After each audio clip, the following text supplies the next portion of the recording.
started playing paintball when I was in probably the ninth or 10th grade. And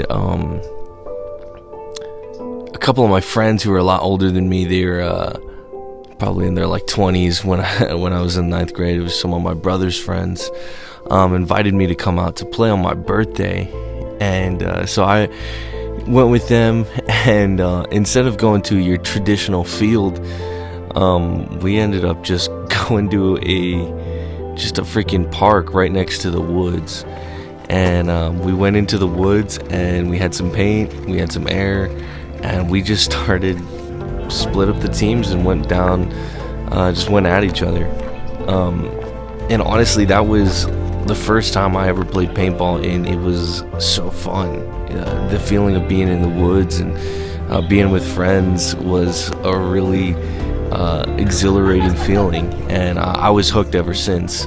I started playing pretty much most weekends at the actual traditional field, Orbital Paintball in Tampa Bay, Florida, and played there for a few years, just playing rec ball. And after then, I moved to Canada for school, and there wasn't a huge paintball scene in the middle of nowhere, New Brunswick, but somehow I found friends who played, even in Canada, and we would go out probably once every 4 or 5 months, because it was ridiculously priced. It was like $80 for a case of Walmart grade friggin' paint.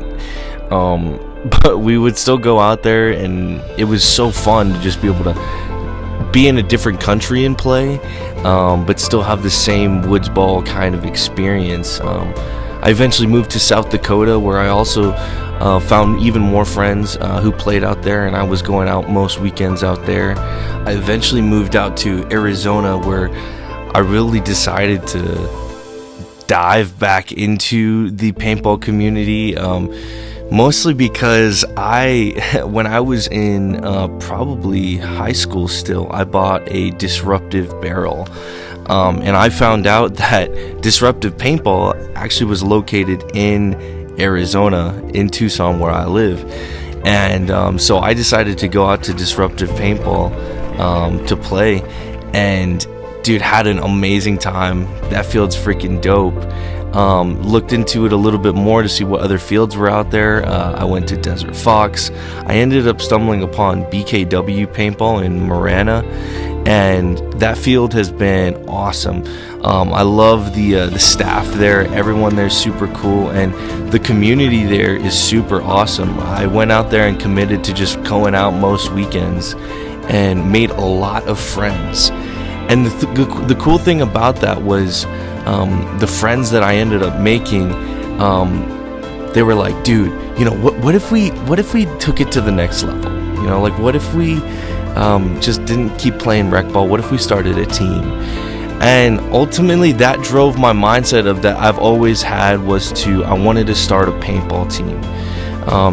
And I put off starting a paintball team for a long time because I work for a church, and I don't get to play on Sundays, but I met a bunch of guys who were willing to practice on Saturdays, and so I formed the Arizona Outlaws. And it's been an amazing experience because our mindset isn't just to come out and just play competitive paintball, but it's to get some awesome friends together, people that we don't usually hang out with during the week, but now we get to come together, be competitive, and even as adults play these competitive sports. And ultimately, the thing about the Arizona Outlaws is yeah, we're here to be competitive, yeah, we're here to hang out with friends, but we're here to have fun. And we always make sure, yes, we're looking out for one another, we are a team, but ultimately, are we having fun, and is this worth it for us? So if you're somebody who's looking to play paintball, just know and remember, it's about having fun, and that's what paintball is all about.